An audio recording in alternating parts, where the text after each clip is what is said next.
So this is Saks Fine Foods. This was like the most convenient store that I would go to as a kid. Candy bars, hamburgers, Mortal Kombat. You could buy single cigarettes here. Not that I did, of course, but you could. There was a time like where you bought for like, it was like 25 cents and you got a single, and the guy like would just, and it was just bigger. It was like I guess this was like the pre-Rabba Fine Foods kind of place. I would come out from, there's an alley that's behind here, and the apartment building's right there, so you'd come around and just tuck in.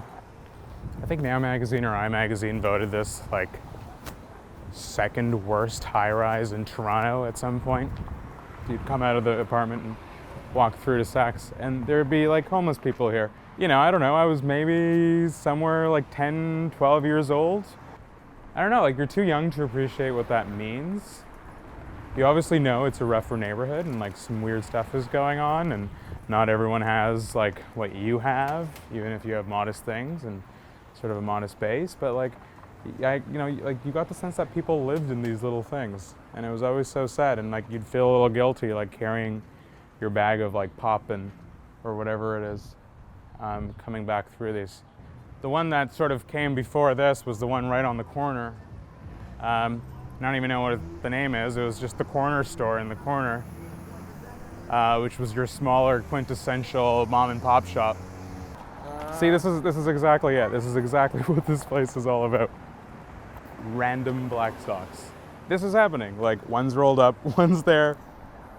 You know what the best part about this is? Like, someone might come back for these socks. Like, you can't just throw them away. You're gonna piss someone off. We lived on the 14th floor, so my parents could probably see me, so that was probably the only reason they even let me come out here.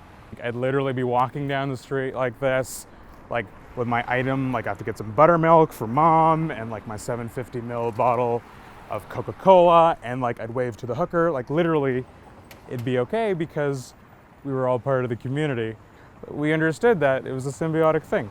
And I think they kind of looked over me. I know this sounds weird, but like I felt conscious about being, I don't know, 5 or 6 or however young I was, and walking by myself, despite the fact that it's like 100 meters away from where I lived. And I felt like they were kind of watching over me, which is a weird thing to say now that I think about it. I was being watched over by prostitutes. The 80s were a different time. We looked out for each other then. A lot of it was halfway houses and boarding homes. It was a rougher part of town, but we always felt safe in it. It was never known as a desirable part of town, though. You know, the gentrification in that came a lot later. You had this very affluent neighborhood in the 50s until they put the Gardner through it. And then it became this derelict neighborhood. Completely undesirable.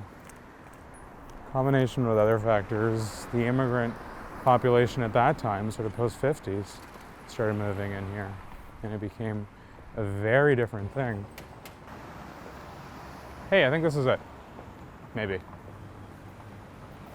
It's not even a thing right now. I had a friend who was Croatian, I guess the early 90s, and there was a fair amount of conflict in that part of the world. And his family was still involved, or like some of his family was rooted there. And I think there was a Serbian crest on the sign of this store. And I remember because of that, he wouldn't go into the store. It was just this thing. It was ingrained by his parents that he couldn't go to the store, despite the fact that it had the best variety of penny candy and the bags of chips and all of that. Like, that's when $5 went a long way. On $5, you could buy 2 pizza pops, a bag of chips, a pop, and still have a quarter left over. I feel like I'm dating myself.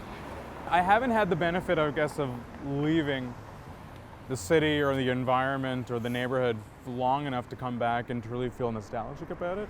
But I feel like it still forms my identity and my own personal history, which is kind of a cool thing, because when you talk to other people who aren't from Toronto, who were born and raised elsewhere, as much as I lament only being born and raised in this city and having spent the vast majority of my life here, there's something cool when you hear it from the other side about having your entire history and childhood close to you and tangible. Oh, this is totally the perfect place for this car. There's a fire hydrant there. He's trying again. Just weirded out. Maybe that I'm talking to him.